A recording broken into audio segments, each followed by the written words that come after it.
ქრისტე აღსდგა.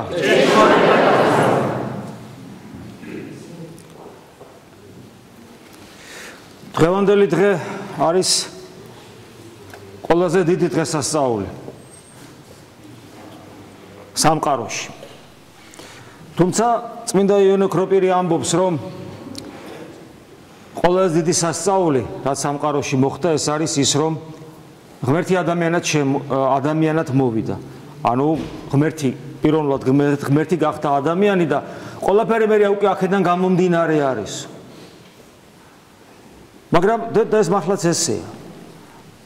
იმიტომ რომ რადგან ღმერთი მოვიდა ადამიანად, უკვე რა თქმა უნდა, საკვირველი აღარ არის უკვე აქედან გამომდინარე, რომ მას სიკვდილი ვერ მოერეოდა. მაგრამ მიუხედავად ამისა, აღდგომის დღესასწაული არის ყველაზე მნიშვნელოვანი. პავლე მოციქულიც ესე ამბობს, გახსოვთ თქვენ, თუ ჩვენთვის ქრისტე არ არის არ აღდგარა მკვდრეთით. ჩვენთვის ამ სიტყვას ის არ იყენებს, მაგრამ ესე გამოდის, თუ ქრისტე არ აღდგარა მკვდრეთით, მაშინ ჩვენ ყველაზე საცოდავი ადამიანები ვართ, იმიტომ რომ ჩვენს სულიერ ცხოვრებას, ჩვენს რელიგიურობას, ჩვენს წმენას ყოველგვარი აზრი ეკარგება. რატო? ხო შეიძლება რომ მე ვიყო რელიგიური ადამიანი, წამდეს ღმერთი, მჯეროდეს რომ აღდგა, ხო? რას ნიშნავს ეს განსაკუთრებული დამოკიდებულება აღდგომისადმი?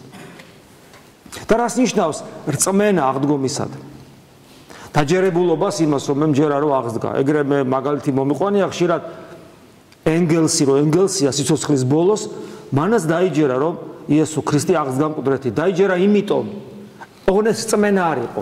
ის მეცნიერი კაცი იყო და ფაქტებს ეყრდნობოდა და იმდენი ფაქტი არსებობს, ისტორიული, არქეოლოგიური საბუთები, თქვათ, მოწმობანი, ისტორიული მოწმობანი.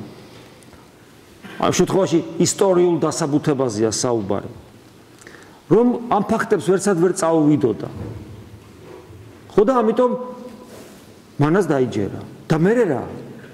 არც არაფერი, იგი ენგელსია, მარქსის იდეური მოკავშირე და მეგობარი. ესე იგი, ეს დაჯერებულობაც არაფერს ნიშნავს. პავლე მოციქული აქ სხვა რამეზე საუბრობს. პავლე მოციქული საუბრობს განცდაზე. იმიტომ რომ აი ჩვენ როცა ვეზიარებით, საიდუმლო ლოცვებში მღვდელი კითხულობს, რომ ქრისტე იყოს დამკვიდრებული ჩვენს გულში, ბასილ დიდის წირვაშია ეს. და ჩვენ ეს ვიცით, რომ ჩვენს გულში უნდა იყოს დამკვიდრებული მაცხოვარი. რას ნიშნავს დამკვიდრებული ჩვენს გულში მაცხოვარი? რას ნიშნავს ჩვენ როცა ვეზიარებით მკვდრეთით აღდგარ მაცხოვრის ხორცსა და სისხლს, რომელიც თავის თავში მარადილ სიცოცხლეს ატარებს, იმიტომ რომ ძე ღმერთის ხორცი და სისხლია. და მისი მიღებით ჩვენ ძე ღმერთის სხეულის გაგრძელება ვხვდებით და ეს არის სწორედ ეკლესია, ქრისტეს მისტიური სხეული.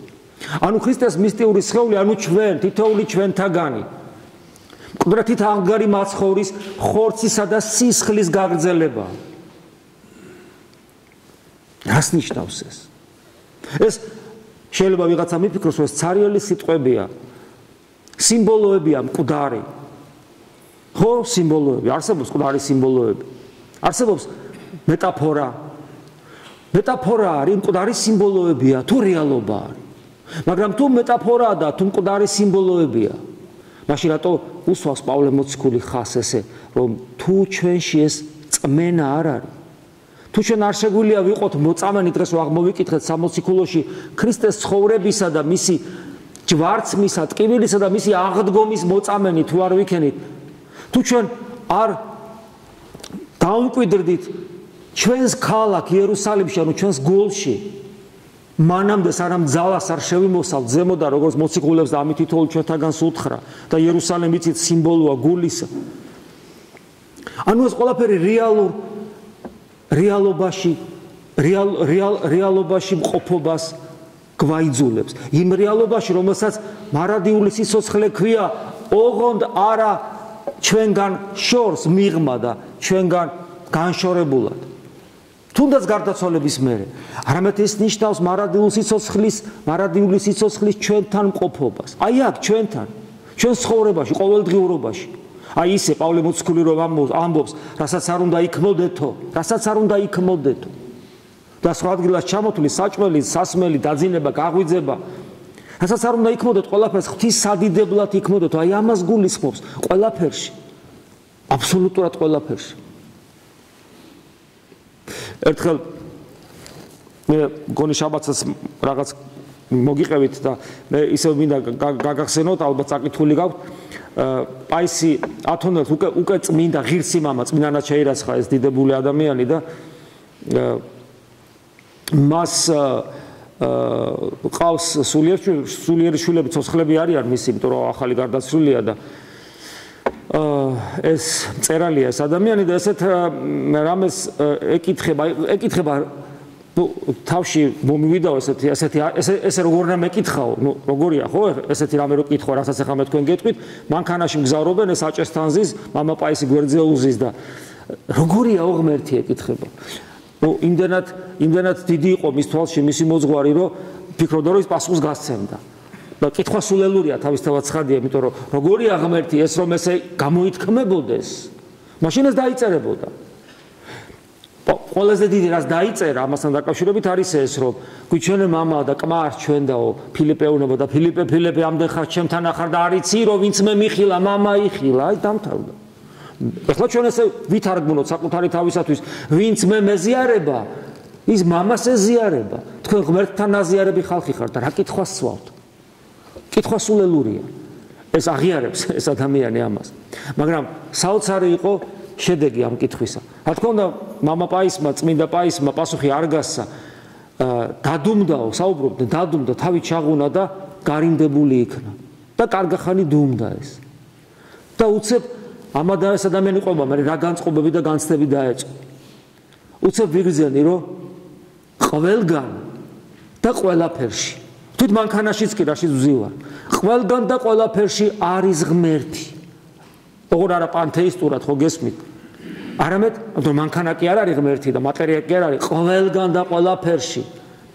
ქმედებაში, მოძრაობაში, სადაც არ უნდა წახვიდე, ყველგან და ყველაფერში არის ღმერთი ცოცხალი. და არაფერი ამ ქვეყანაზე. სულ არაფერი. სულ არაფერი. აი სულ არაფერი არ ხდება მისი განგებულების გარეშე. თვით ერთი ღერით მაც კი არ ვარდება ღვთისნების გარეშე. აი ეს ჩვენ ვიცით, გვიწერია, უბრალოდ ჩვენ ამის განცდა და გამოცდილება არ აქვს. და ამ ადამიანს მიეცა წმინდანის ლოცვით. ოღონდ ეს მისი არ არის. რა თქმა უნდა ეს ერთჯერადი შეხება იყო ღმერთისა და ის გაქრა. იმიტომ რომ ეს მისი არ არის. мама პაისის მეოხები და ლოცვით მოხდა. მაგრამ იდეაში ჩვენ ესე უნდა ვცხოვრობდეთ. ჩვენ ვერა ვართ ესე, გასაგებია, მაგრამ იდეაში ჩვენ ესე უნდა ვიყოთ, ჩვენ ყველაფერში და ყველგან, ყოველთვის, ყველგან და ყველაფერში, ნებისმიერ მოვლენაში. რაც არ უნდა მოვლენა ტრაგიკული იყოს. ყველაფერში. რაც არ უნდა თითქოს და ჩვეულებრივი იყოს. თითქოს არაფრის მთქმელი. და ასე შემდეგ, ყველგან და ყველაფერში იცოდეთ და ვიცოდეთ და უნდა ვიცოდეთ, რომ ღმერთია. ღვთის განგებულება, ან ნებით, ან დაშვებით, მაგრამ ის გარეშე არაფერი ხდება. აი ესეთი ცოცხალი განცდა ღმერთისა, როცა გვექნება, ანუ ჩვენ ის რაც წერია წმინდა წერილში, ის რასაც გვაძლევს წმინდა გარდამოცემა, რასაც 2000 წელია გვასწავლის ეკლესია, ის რასაც ჩვენ ლოცვები გვასწავლია.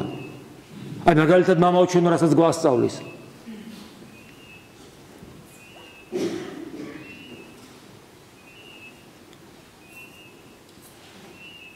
ესეც ღვთის განგებულებაა და მეც გელოდებით. მამაო ჩვენო რომ გვასწავლის, რომელი ხარ მამას ეუნები, რომელი ხარ? ჩვენთვის ეს ძალიან ხშირად ცარიელი სიტყვებია, იმიტომ რომ ჩვენ ამ სიტყვების შესაბამისი ადეკვატური შინაგანი მდგომარეობა და აღქმა რო გქონდეს და ამერწმუნეთ აი ახლა ვიტყოდით მამაო ჩვენს და ჩვენ აბსოლუტურად სხვა ადამიანები ვიქნებოდით, იმიტომ რომ ჩვენთვის რომელი ხარ, ანუ ღმერთი არის არა ჩვენს დაჯერებულობაში და თეორიაში.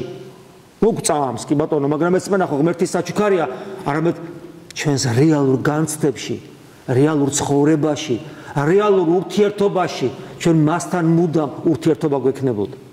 მაგრამ ესე არ არის. ამიტომაც არის დღევანდელი დღეს აღდგომის ეს საოცარი დღესასწაული, აიცით როგორა ვართ ჩვენ? აი ეს სიხარული მოდის, მაგრამ ვერ ჩერდება. აი დახრეტილი ვარცლი რო აიღოთ და რაც არ უნდა წყალი ასხავ და ცოტა მოუმატებ წყლის ჭაილს და ბიჭო ეხლა ეგება გაისოს მაგრამ არა მაინც იცლება იმიტომ რომ დახრეტილია ძირი არ აქვს აი ესია თითქოს მოვიდა სიხარული წავიდა მოვიდა ვერ ჩერდება არ გამოგიცდია ვერ გზნობთ ამიტომ არის რომ აი გვინდა და ვერა და ნუ მე ეკლესია ვზრუნავ ჩვენზე და დაგვიწესა კაი ბატონო ვერ ხარობ არა ვერ ხარობ ნუ ვერ ხარობ და ნუ მოდი აჰა ხორცი ჭამე ღვინო დალიო ნუ დათვრები ოღონ გესმით რაღაც ხორციელად გაიხარე რომ აი ამ ხორციელ სიხარულს რომელიც ასევე ღვთისგან არის რა თქმა უნდა რაღაცნაირად სულიც აყვას იმიტომ რომ სული და ხორცი გადაჯაჭვულია ამიტომ არის რომ დღესასწაულებში ხსნილდება რატო ხსნილდება რა მუცლით იდიდება აღმერთი არა ეგების სიხარული დაიწყოს ჩვენში სიხარული არ მოდის ღმერთთან ყოფობით ეგება დაიწყოს და ის რაღაცა სულიერის ცოტა წამოძახილი იყოს და აყვეს და რაღაცა გვეშველოს წამალივით გვეძლევა ხორციელი სიამოვნება ხოლმე თუნდაც საჭმელის სახით წამალივი იმიტომ რომ იმისათვის რომ სიხარული გქონდეს ეს ამბანია ასკეტური ცხოვრების აი რა შემთხვევაში შეიძლება გქონდეს ადამიანს სიხარული როცა მას წინ უსწრებს სინამდვილე და მგლოვარება ნეტარიყვენ გლოვარენი გულითა გლოვარენი რამე თუ იგინი ნუგეშინის ცემული იქმნე გლოვარება სინანული უსწრებს ამიტომაც წმინდა მამები გვასწავლიან იგივე პაისი და სხვები რომ ერთადერთი იგივე პაისი ათონელესი ამბობს ერთადერთი რასაც ლოცვაში უნდა ითხოვდე უნდა აიძულებდე საკუთარ თავს რომ ეს მდგომარეობა მოვიდეს შენში აქეთკენ მიმართავდე საკუთარ თავს ეს არის საკუთარი უღირსების ცოდვების ხედვა და მგლოვარება ტირილი სინანული აიძულებდე საკუთარ თავს იმიტომ რომ ეს არის რეალობა ჩვენ ადამიანის ცოდვას ვატარებთ და წარწყმდებით თუ ღმერთმა არ გვიშველა ჩვენ ვიღუპებით თუ ღმერთმა არ გვიშველა ამიტომ ეს არის ის რაც ყველაზე მთავარია აი აქ რომ მოვიკოჭლებთ ნახეთ 48 დღე იყო მარხვა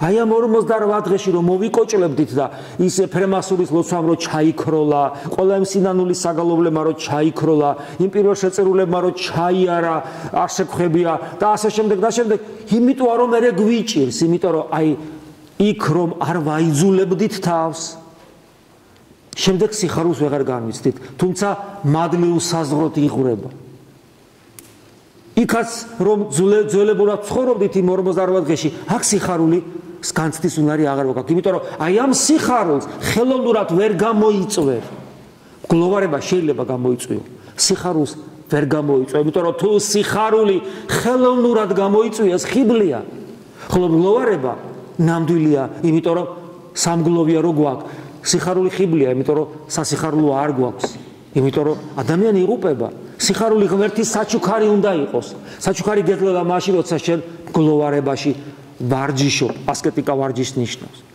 ანუ ერთ-ერთი პრობლემა რის გამო ჩვენ აი არა გვაქვს ხოლმე აღქმა აღდგომის ბედნიერებისა არის ის რომ ჩვენ ის 48 დღე აი ესე ჩავატარებთ ხოლმე დღეს ფიქრობდი დღეს უკვე გუშინ ხო სანამ წირვაზე შემოვიდოდი რომ ფიქრობდი რომ აი გავიდა ეს 48 დღე ჩემთვის მე ჩემ თავზე მე ხომ თქვენზე კი არ ჩემ თავზე ვსაუბრობ და როგორ მინდოდა რაღაცა მექნა რა უნდა მექნა მაგრამ ვერაფერი ანუ უცებ გავიდა ეს 48 ვერ მოვასწარი ეფრემასურის გათავისება ვერ მოვასწარი ვერაფერი ვერ მოვასწარი და მე გამახსენდა რომ მარტო ეს 48 დღე ხო არ გასულა ამის წინ რამდენი წინა წლებში რამდენი 48 დღე იყო იმის წინ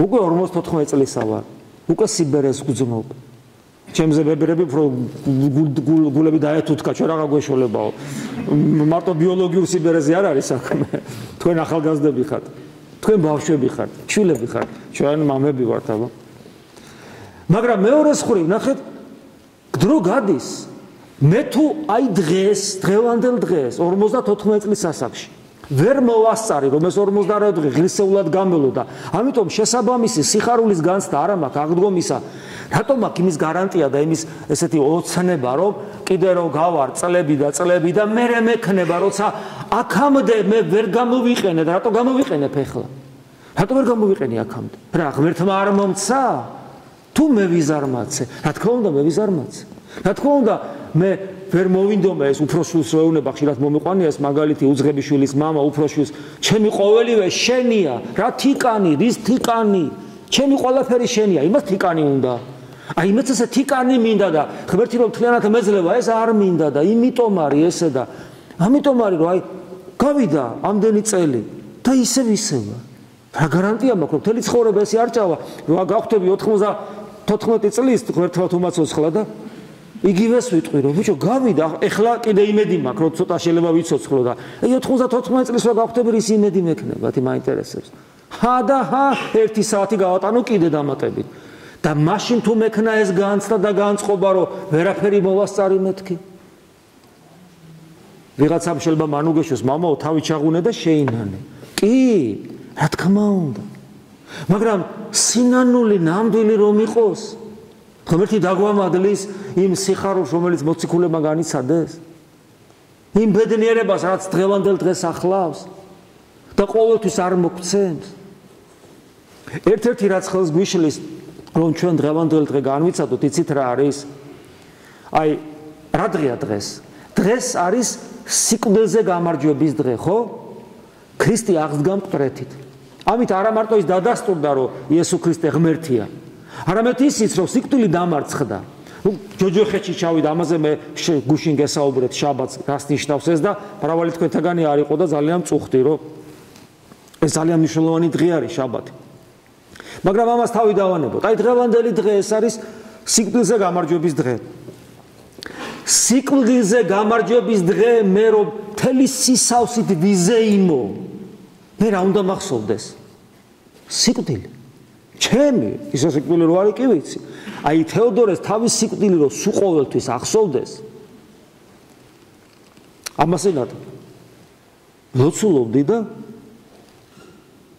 აუცნაური რაღაცა მოხდა კაცო აი გამოცხადებასავით რა უცებ მოვიდა იცით რა რომ რაღაცა მატერიალური რაღაცა ესეთი აი რაღაცა ძღვენივით იყო გული გამისკდა რა და გამიხარდა რაც თავარი იყო რაღაც პატარა წარმატება რო იყო რაღაც ამ ქვეყნიური ყოველ შემთხვევაში წარმოგიდგენიათ როგორ გამიხარდა ანუ ადამიანს როგორ უხარია ამ ქვეყნიური განა არ უნდა გვიხაროდეს კი ბატონო მოგვეცეს და გვიხაროდეს მაგრამ აი იმის ფასად რომ სიკვდილი დაგვავიწყდეს ამის ფასად არ გვინდა აი ძალიან ბევრი ინტერნეტში ძალიან ბევრი ახოლმე თუ დაათვალიერებთ წმინდა სავანეებს ათონისთა იქნება თუ სხვა წმინდა მონასტრები სადაც ბერების მონოზვნების მამათა და დედათა საძვალეებია ხა საფლავებს ჩვენ ისე ვინ გვაჩვენებს იმიტომ რომ ჩვენ საფლავები რაღაც სხვა რამე რიტუალურ რაღაც მათ გადავაქციეთ ნაგებობებად მაგრამ სინამდვილეში ქრისტიანთა საფლავები ძალიან მარტივი იგივე პაისიათონელი საფლავი საბერძნეთში დანახი მაქვს შეიძლება ისე ჩაუვარო ვერც კი მიხვდე რომ საფლავია